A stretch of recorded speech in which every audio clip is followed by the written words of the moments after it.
Welcome to a new video of the Parts channel. Well, I'm going to make a short video answering a question that you have left me. I start the car and it is at 1,500 revolutions per minute, stuck there, and I cannot accelerate. It appears fault from the anti-pollution system.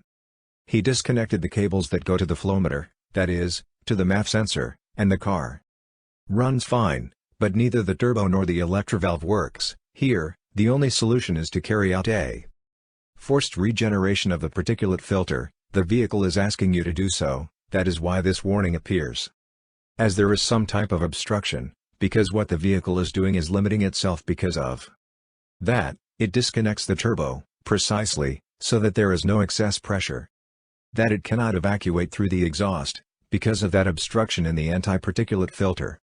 And that it can damage the engine, disconnecting the cables from the flow meter, and that the car that it runs better. This is because, also depending on the vehicle, the ECU uses the parameters that it has preset from the factory, if it does not have the data from the MAF sensor. But here, until that forced regeneration is done, the problem is not solved. Well, here you have this short video. If it has been useful to you, do not forget to give a like and subscribe to the channel.